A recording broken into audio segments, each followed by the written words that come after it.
తనపై అసత్య ప్రచారాలు చేస్తున్నారన్నారు ఎమ్మెల్యే కోమటిరెడ్డి రాజగోపాల్ రెడ్డి. ఓ ప్రోగ్రాంకి వెళ్లి వచ్చి ఇవాళ దుర్గమ్మను దర్శించుకున్నానన్నారు.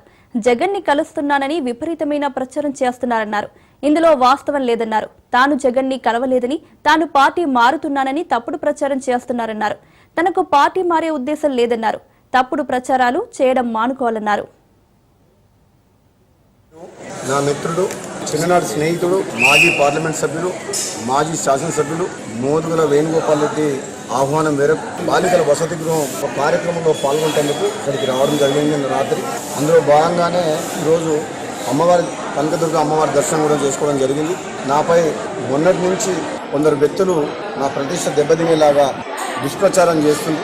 ఈ విజయవాడ గుంటూరు చుట్టూలో రాజకీయాల్లో ముడిపెట్టుకుంటూ వైఎస్ జగన్మోహన్ రెడ్డి గారిని కలిసేందుకు వస్తున్నట్టు నేను, నా సహచర మిత్రులు, నా నియోజకవర్గంలో ముఖ్య నాయకులందరూ దాదాపు 200 మంది వెళ్ళినట్టు దుష్ప్రచారం చేస్తున్నారు. అందులో ఎంత మాత్రం నిజం లేదు. కేవలం ఒక సామాజిక సేవా కార్యక్రమం భాగంగా బాలికల వసతి గృహంలో ఒక ముఖ్య అతిథిగా నన్ను పిలిచినప్పుడు ఈ ప్రోగ్రాం రావడం జరిగింది. అందుకనే విజయవాడలో రాత్రి ఉండి ఈరోజు అమ్మవారి దర్శనం చేసుకొని నేను, నా స్నేహితులు, నా శ్రేయోభిలాషులు, మా మునుగోడు నియోజకవర్గ ముఖ్య నాయకులు అందరూ కూడా అమ్మవారి దర్శనం చేసుకొని పోతున్నాం తప్ప ఇందులో ఎటువంటి రాజకీయం లేదు. దుష్ప్రచారం కూడా ప్రజలందరూ కూడా నమ్మొద్దు. మరొకసారి ఏ రాజకీయ నిర్ణయం తీసుకోవట్లేదు.